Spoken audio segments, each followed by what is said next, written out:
Hi Joanne, welcome to the Community Living Golf Tournament. Just want to give you an opportunity here to view your swing at regular speed.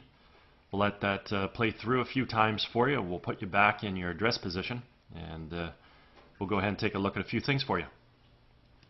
So while we got you here in your setup, let's first of all just take a look at your posture and balance. So your spine is nice and straight. It's on a tilt. But it's a little too tall. Your legs come down into a nicely unlocked position, so that's great. Your arms are hanging right against your rib cage, and then your forearms work out, and then the club works out to the ball.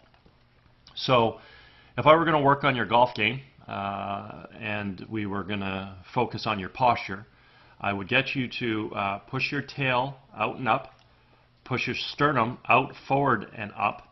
And ultimately what that's going to do, it's going to increase the angle of your spine.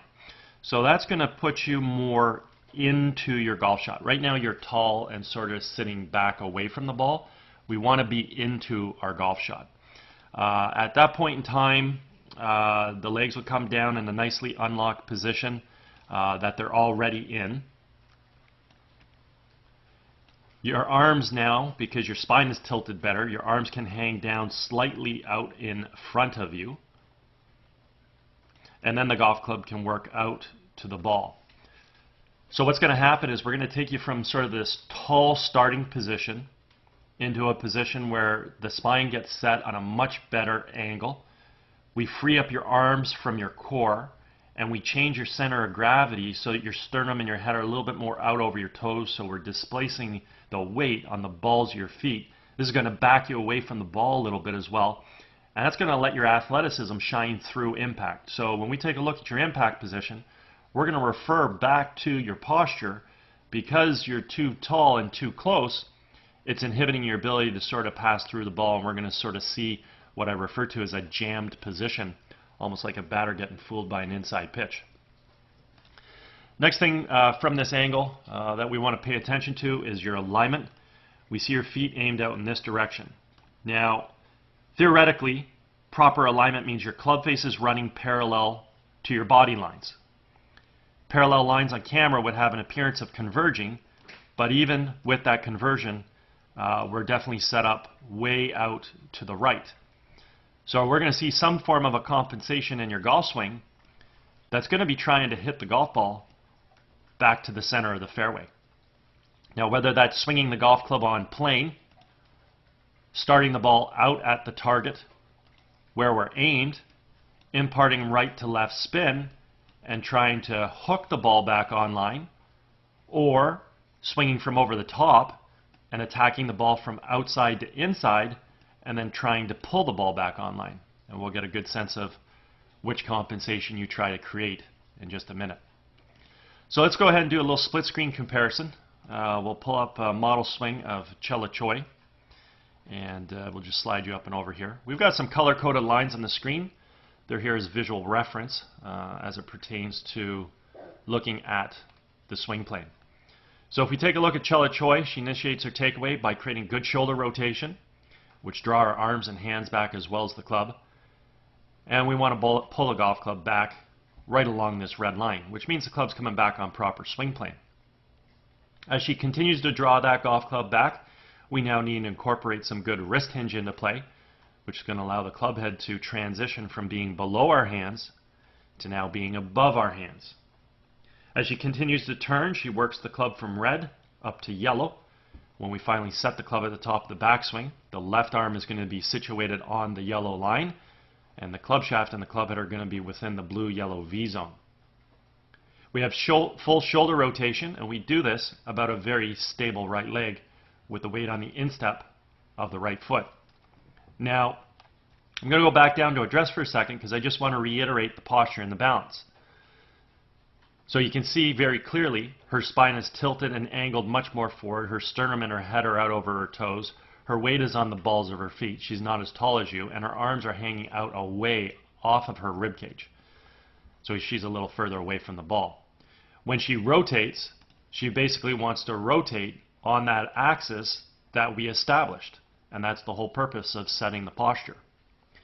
When we watch you bring the golf club back, you draw your hands back very, very nicely, and you're turning your shoulders, and you're locking your right leg up. You're also pulling the golf club too quickly to the inside, so you're pulling it underneath the swing plane. As we continue to move, we're continuing to swing that golf club around us. Right leg is straightened. We got a lot of unnecessary activity happening in the left knee and foot, and we don't have a lot of wrist hinge having happened just yet. We also stand further up out of the shot. So not only did you start with your spine a little too tall, but we're also getting into even a taller position by the time we get to the top of the backswing. So if we go ahead and just mark your spine now, your spine is set at about 85 degrees. When we started, your spine was set at 70. So you stood up about over 10 degrees.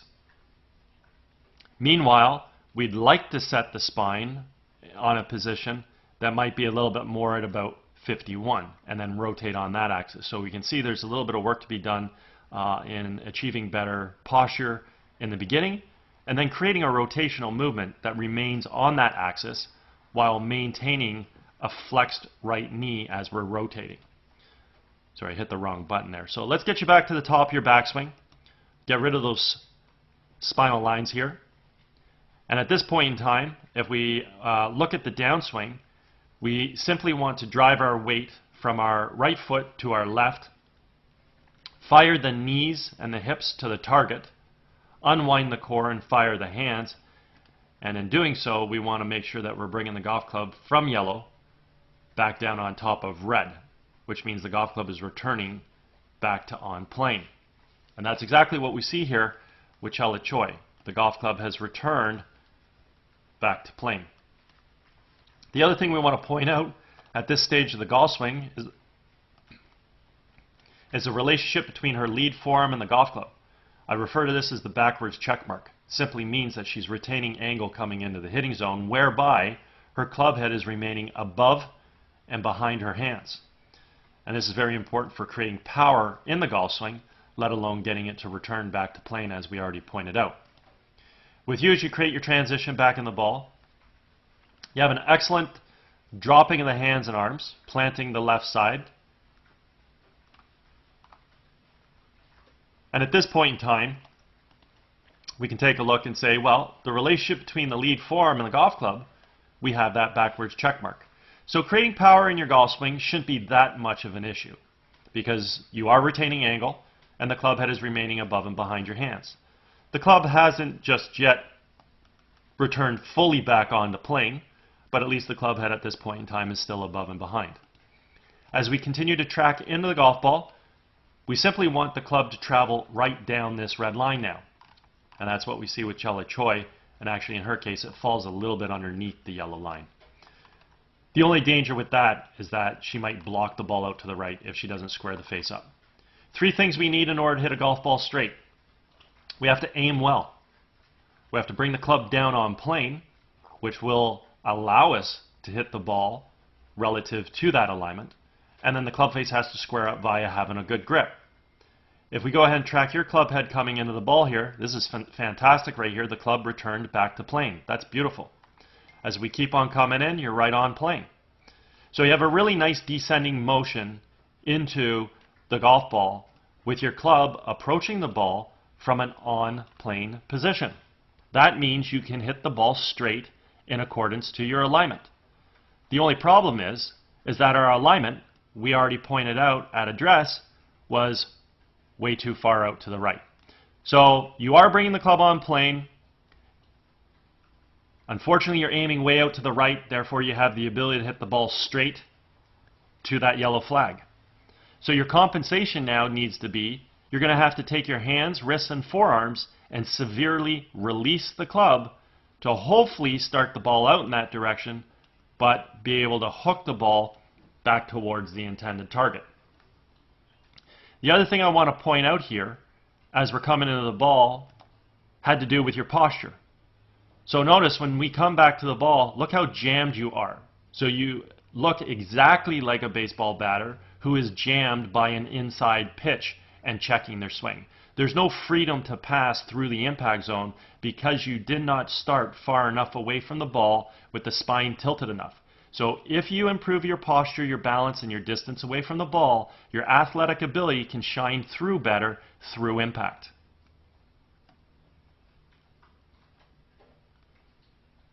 At this point in time, knowing that both you and Chella are coming into the ball from an on-plane position, we can look at the path of the golf club. Whoops. Sorry, I need to pull you back up here, and that means split screen lessons, and I just have to find which swing you were, and that was you there. I can clear that off the screen. Sorry about that. So I'll put you just back at pre-impact, and now we can look at the path of the club. And we can see with Chella Choi, her golf club is inside the ball. It expands out, makes contact, club moves through on a nice natural subtle arc. We understand that her alignment's going in this direction. Parallel lines have the appearance of converging. She's set up to hit the golf ball in this direction. That swing arc is causing the ball to go right down her target line. She also has a good grip, so she's going to hit the ball straight. With you, you're coming into the ball from the inside. We expand out to the ball, which is fantastic. Club moves through in a nice natural subtle arc. We've already pointed out again that our alignment was aiming out to the right. Parallel lines have the appearance of converging, and your ball is heading out down that direction. So once the ball gets out in the air, again, hopefully the club face closed enough, and that ball will have the ability to draw back towards the target.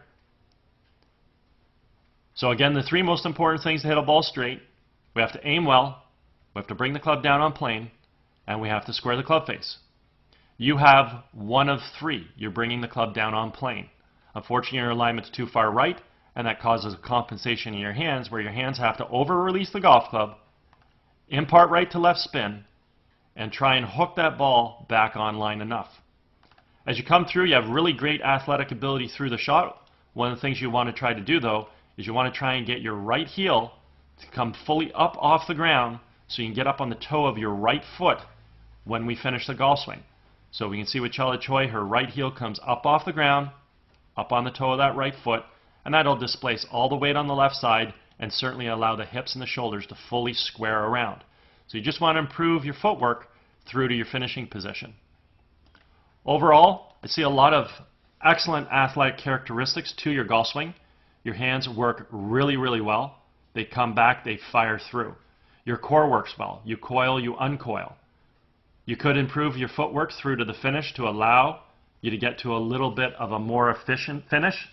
And then, as we've already stated, we need to improve that posture, distance away from the ball, to give you more freedom to pass through impact. We also have to improve your alignment. So if all we did was improve your alignment and you continue to swing the club on plane, you'll hit the ball straighter or towards the intended target where we want the ball to go, and you won't have to work so hard to square the face up, because right now you're working really hard to really shut the face down with your hands so you don't lose the ball to the right, because your subconscious brain understands, hey, I'm aimed way out to the right, I better hook this ball with my hands. And you wouldn't have to do that if your aim was better. Anyways, golf swing looks fabulous. A couple minor tweaks and you can become obviously a really consistent ball striker. And if at any point in time you ever wanted to work on your golf game, I'm out at Glen Abbey in Oakville. Be happy to do that with you. Also, if you're involved with any golf tournaments and you're looking to provide a unique gift to the participants, feel free to touch base with me. All my contact information is at the end of the video, and we could discuss setting that up for any events that you are involved with. Anyways, I hope you had a great day. Hope you enjoyed getting an opportunity to see your swing on video, and hope you have a great summer.